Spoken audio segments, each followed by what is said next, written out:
فرمائیں جب ہم درود پڑھتے ہیں تو ہمارا نام فرشتہ آقا کی بارگاہ میں پیش کرتا ہے، تو ہمارا بہت سارا ٹائم فضول کاموں میں خرچ ہوتا ہے۔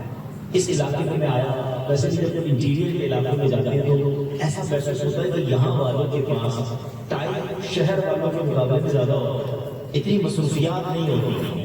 اچھا پہلے کے زمانے میں جب ٹائم زیادہ ہوتا تھا تو لوگ عبادت بھی زیادہ کرتے تھے، ماشاءاللہ پانچوں نمازیں مسجدوں میں اور تلاوت قرآن، ذکر و اذکار۔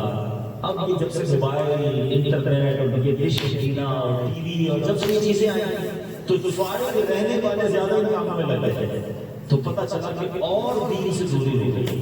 ایسا نہ کرو، یقین مانیں کہ جو وقت ہے نا، جو بیسی رہتے ہیں دنیا میں، ان سے پوچھو وقت کی قدر کیا ہے۔ ایسا فارغ وقت میرے تو کتنے پلانز ہیں، کتنی چیزیں ہیں جو پڑھنی ہیں، کتنا علم ہے جو سیکھنا ہے، بہت ساری چیزیں جو انسان کو کرنی ہوتی ہیں، ٹائم نہیں ہوتا۔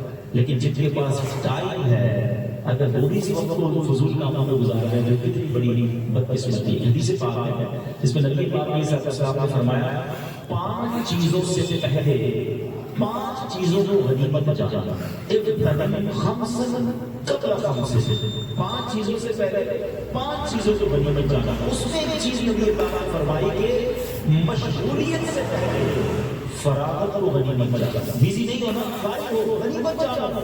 اور اس جو فراغت ہے اس میں خوب عبادت کی جائے، ذکر و درود پڑھے جائیں، اللہ کا ذکر کیا جائے، علم دین سیکھا جائے، نمازیں پڑھی جائیں، اللہ نہ کرے قضاء عمری ہے تو وہ ادا کر دی جائے، ورنہ بعد میں جب انسان مصروف ہو جاتا ہے پھر یہ چیزیں یاد بھی آتی ہیں مگر ٹائم نہیں ہوتا۔ تو آئیے میں بھی نیت کروں، آپ بھی نیت کریں کہ انشاءاللہ روزانہ کثرت کے ساتھ درود پاک پڑھیں گے۔ نیت کرتے ہیں انشاءاللہ۔ آئیے ایک بار محبت کے ساتھ باز درود پاک پڑھیں، صلو علی الحبیب صلی اللہ تعالی علی محمد صلی اللہ علیہ وسلم۔ آج ایک بہت ہی مبارک، بہت ہی پیاری ہستی کا ذکر خیر ہمیں سننا ہے۔ شروع کرتے ہیں کہ بچپن کے ایک بڑے کمال کے واقعے سے، اندازہ ہو جائے گا کہ اللہ نے کیسا مرتبہ بچپن ہی سے عطا فرمایا۔ وہ شخصیت جو ہے آقا علیہ السلام کی بارگاہ میں حاضر ہوئے اور نبی پاک کو اپنے بچپن کا واقعہ سنانے لگے۔ اور واقعہ کیا تھا؟ کہتے ہیں حضور میں چھوٹی سی عمر تھی اور مجھے میرے والد جو ہے وہ بت خانے میں گئے تھے، والدین جو تھے وہ ایمان نہیں لائے تھے اور اس بچے کو بتوں کی جہاں عبادت ہوتی ہے ادھر لے گئے اور کہا کہ یہ تو ہمارے خدا نے سجدہ کر۔ کہتے میں چھوٹی عمر میں نے کہا کہ نہیں میں سجدہ نہیں کروں گا، بلکہ انہوں نے بتوں سے سوال کرنا شروع کر دیا کہ اے بتوں میں بھوکا ہوں مجھے کھانا دو، لباس نہیں مجھے لباس دو، میں پتھر مارتا ہوں تمہیں، اگر تم خدا ہو تو اپنے آپ کو بچا۔ اس بچے نے پتھر اٹھایا اور بت کو مار دیا، بت ٹوٹ کر گر گیا۔ والد صاحب کو بڑا غصہ آیا اور اپنے بیٹے کو چاٹا مار دیا۔ جب چاٹا شہادولا بنا شب معراج ہے، مرحبا مرحبا شب معراج ہے صف آرا سب حور و ملا اور غلما خلد سجاتے ہیں، ایک دھوم ہے عرش اعظم پر مہمان خدا کے آتے ہیں، شہادولا بنا شب معراج ہے۔ صلو علی الحبیب صلی اللہ علی محمد۔ اللہ پاک کے آخری نبی صلی اللہ علیہ وسلم کا شعبان المعظم کے بارے میں فرمان ہے، شعبان میرا مہینہ ہے اور رمضان اللہ کا مہینہ ہے۔ رسالہ نیک اعمال سے آج کا جائزہ لے لیجئے۔ سرور کائنات صلی اللہ علیہ وآلہ وسلم نے معراج کی رات 5 سواریوں پر سفر فرمایا۔ شہادولا بنا آج کی رات ہے، مکہ مکرمہ سے بیت المقدس تک براق پر، وہاں سے نور کی سیڑھیوں پر پہلے آسمان تک، پہلے آسمان سے 7ویں آسمان تک فرشتوں کے بازوؤں پر، 7ویں آسمان سے سدرۃ المنتہا تک حضرت جبریل امین کے بازو پر، اور وہاں سے قاب قوسین تک رف رف پر، اور میرے آقا صلی اللہ علیہ وسلم مزید آگے تشریف لے گئے۔ یہ یاد رہے کہ میرے آقا صلی اللہ علیہ وسلم معراج کے سفر کے لیے سواریوں کے محتاج نہیں تھے۔ اللہ پاک نے اپنے حبیب صلی اللہ علیہ وسلم کو بلایا تو اعزاز کے لیے سواریاں عطا فرمائیں۔ یہ بچہ پیدا ہوا تھا نا تو اس کی پیدائش کے وقت میں نے غیب سے آواز سنی تھی اور وہ آواز کیا تھی یا امۃ اللہ علی تحقیق ابشری بالولد العتیق اسمہ فی السماء الصدیق لمحمد صاحب و رفیق. ابھی ترجمہ سمجھ نہیں ہے ہمارا الفاظ میں بھی آ رہا ہے. کہتے ہیں میں یہ آواز سنی تھی اور یہ آواز یہ تھی کہ اے اللہ کی سچی بندی تھی جو خوشخبری ہو یہ بچہ عتیق ہے آسمانوں میں اس کا نام صدیق ہے اور محمد صلی اللہ تعالیٰ علیہ وسلم کا صاحب اور رفیق ہے. کون ہے یہ بچہ؟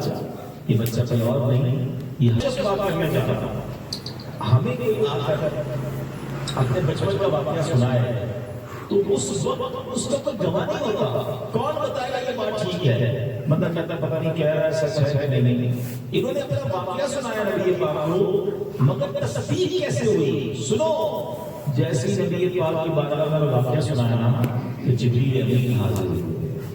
تصدیق کرنے کون آ رہا ہے؟ روح الامین فرشتوں کا سردار اور آ کر عرض کرتے ہیں صدق ابو بکر وهو الصدیق حضور ابو بکر نے سچ کہا ہے اور وہ صدیق ہے. ہائے ہائے کیا ہستی ہے کہ جس کی بات کی تصدیق کے لیے جبریل امین حاضر ہو گئے. اٹ مینز بچپن ہی سے آپ کو گویا کا چن لیا تھا نبی پاک علیہ السلام کی رفاقت کے لیے آقا کے ساتھ کے لیے. بلکہ مجھے کہنے دیجیے آپ کو تو پیدائش سے پہلے چن لیا گیا تھا. ہاں بات بڑی ہے مگر سمجھ میں نہیں آتا.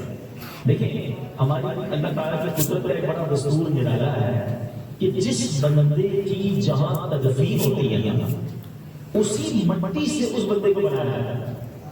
یعنی جس قبر میں میں نے اور آپ نے جانا ہے اسی قبر کی مٹی سے بندے کو بنایا ہے. آپ نے دیکھا ہوگا کوئی شخص بڑا ٹریول کر رہا ہوتا ہے سفر پر ہوتا ہے مگر جب اس کی موت کا وقت آتا ہے تو وہ سفر کر کے وہاں ضرور پہنچتا ہے جدھر اس کی موت لکھی ہوئی ہے. تو یہ جملہ بڑا مشہور ہے پہنچی وہیں پہ خاک جہاں کا خبیر تھا ادھر بندہ ضرور پہنچتا ہے. اور پھر آپ سوچو کہ صدیق اکبر کو کس مٹی سے بنایا گیا. ہاں بات بڑی بتاتی ہے. علماء کہتے ہیں کہ حضرت صدیق اکبر اور سیدنا عمر فاروق رضی اللہ عنہ کو اس مبارک مٹی سے بنایا گیا جس مبارک مٹی سے نبی پاک کی تخلیق کی گئی. پیارے آقا علیہ السلام جس مبارک مٹی سے کیونکہ بالکل ایگزیکٹلی پیارے آقا کے بالکل برابر میں ان کا مبارک ہے. یہ وہی مٹی ہے. اس کا مطلب پیدائش سے پہلے ہی انہیں چن لیا گیا تھا کہ یہ سرور کائنات صلی اللہ علیہ وسلم کے رفیق ہوں گے آپ کے ساتھی ہوں گے اور نبی پاک کے موسٹ کلوزسٹ سب سے زیادہ قریب مزاج شناس یہ حضرت ابو بکر صدیق ہیں. جب سے دوستی تھی نبی پاک سے 20 سال کی عمر کی میرے آقا علیہ السلام اور 18 سال عمر تھی کم عمر سیدنا صدیق اکبر رضی اللہ عنہ جب سے ساتھی ہیں. ٹھیک ہے. اور نبی پاک نے اعلان نبوت کب فرمایا تھا جب پیارے آقا کی عمر مبارک 40 سال. اچھا 40 سال کی عمر میں جب میرے آقا نے اعلان نبوت فرمایا تو سب سے پہلے جس نے مردوں میں کلمہ پڑھا وہ کوئی اور نہیں سیدنا صدیق اکبر. سب سے پہلے ایمان لانے والے. اچھا کمال کی بات یہ ایمان لائے اور ایمان لاتے ہی لوگوں کو نیکی کی دعوت شروع کر دی اسلام کی دعوت شروع کر دی. اور آپ کے لیے اتنا بڑا صدقہ جاریہ ہے کہ سیدنا عثمان غنی رضی اللہ تعالیٰ عنہ اور بھی بڑے بڑے صحابہ جو ہیں اس صدیق اکبر کی دعوت پر ایمان قبول کیا. اچھا مردوں کو کون سب سے پہلے ایمان آیا حضرت ابو بکر صدیق رضی اللہ اور بی بی خدیجہ کبریٰ رضی اللہ تعالیٰ عنہا اور بچوں میں مولا علی شیر خدا رضی اللہ تعالیٰ عنہ. یہاں ایک بات سیکھنی ہے اس وجہ سے میں نے یہ پوائنٹ ریز کیا ہے. یہ بات تو سے کئیوں کو پتہ تھا لیکن تینوں میں ایک بات بڑی مشترک ہے. ان تینوں میں ایک بات بڑی کامن ہے اور وہ بات پتہ کیا ہے کہ نبی پاک پر سب سے پہلے ایمان وہ لوگ لائے جو پیارے آقا کے سب سے زیادہ قریبی ہے. سب سے پکا دوست سب سے قریبی دوست زوجہ محترمہ اور وہ بچہ جو بچپن سے نبی پاک کی گود میں ہے. یہ تین سب سے پہلے ایمان لایا. اب ہمارے یہاں کیا ہوتا ہے کہ اگر ہمیں کوئی چاہتا بھی ہے ہماری کوئی عزت نہیں کرتا ہے. ابھی تھوڑا سا میں مذہبی لوگوں سے بھی خطاب کر لیتا ہوں. ہم سے نارملی باہر والے بڑی عزت کرتے ہیں ہمارے ساتھ کیسے ہیں آپ؟ ٹھیک ہے سر، دعا کیجیے گا. اچھا ہمارے بچوں کے لیے دعا کیجیے گا. کوئی کبھی کبھی دم بھی کروا لیتا ہے کیونکہ وہ ہمیں دور سے دیکھ رہے ہیں. جو ہمیں دور سے دیکھتا ہے نا اس کے لیے ہم بڑے اچھے ہوتے ہیں. لیکن نارملی جب کوئی قریب آتا ہے پھر اسے پتہ چلتا ہے یہ تو زندگی کے ساتھ پرابلم نہیں ہے.